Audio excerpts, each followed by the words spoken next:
Wow, what an experience. The big question is, if you've seen and liked gameplay footage of Cyberpunk 2077, why on earth wouldn't you have bought it at half price and be playing it already?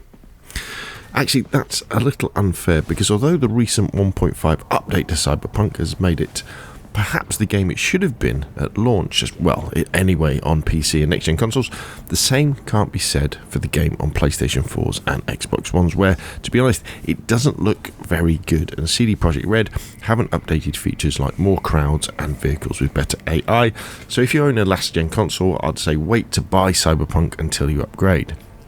But if you are about to upgrade, or you already have, Cyberpunk 2077 plays amazing on Xbox Series S, X, PS5 or PC, and you'll be in for a real treat.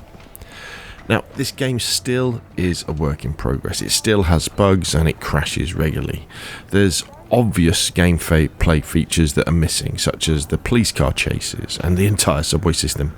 But what CD Projekt Red have finally delivered is a top-notch first-person, story-driven, open-world, sci-fi adventure shooter with plenty of RPG elements.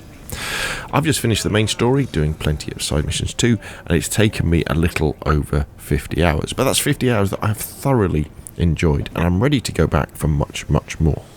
I'm going to level up my existing character and even start a new playthrough on PC, because yes, I've loved Cyberpunk so much, I want to play it on my Shadow Cloud gaming PC so I can dive into the world of Cyberpunk modding. The start of Cyberpunk for me is the world CD Projekt Red have created. Night City is quite simply stunning. It looks its best at night, or in the early morning or the late evening when the sun is quite low, and you can just walk or drive around the city and be sucked in by its immersive beauty. Parts of Night City are very Blade Runner-ish, others feel like Grand Theft Auto, others like the desert in Fallout New Vegas, and all this adds up to an amazing achievement by the developers. Honestly, I could just walk around or ride around on my motorbike, especially for hours in Night City. All of this would be moot if the story and gameplay weren't good too, and in Cyberpunk both are.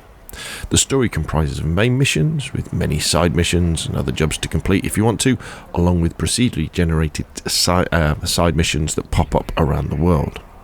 I've read that you could mainline the main story in just over 20 hours, but that would be missing all of the fun in the side missions, and honestly, I don't think you should play Cyberpunk with the aim of finishing the game, like you would with regular single-player games. I think Cyberpunk is an experience to be enjoyed with many playthroughs, trying different character types and builds. I completed the story in just over 50 hours with plenty of side missions left untouched, and I want to dive right back in with a different character to explore the different story arcs, the different endings, and as I've said, the different character builds. The gameplay varies from good but not amazing gunplay. There's a little bit of parkour in it, mainly based around platforming, lots of exploration, and I mean a lot of talking to the NPCs. Overall, the motion capture and acting for the NPCs is great, but it's all very Witcher and Fallout-like in the way that you chat with characters and choose various responses that lead to different consequences in the game. In conclusion, I'm really glad I waited for the next-gen console update for Cyberpunk 2077, because although it's not finished, I would now consider it a great game. And the world that CD Projekt Red have created, it's quite simply an act of genius. If you're on PC or next-gen console and like the look of the gameplay, grab the game in a sale, and I promise you'll have a great time. Anyway, that's enough from me. If you've enjoyed the video, hit like. If you want to see more of the same, press subscribe, and I will of course see you again soon.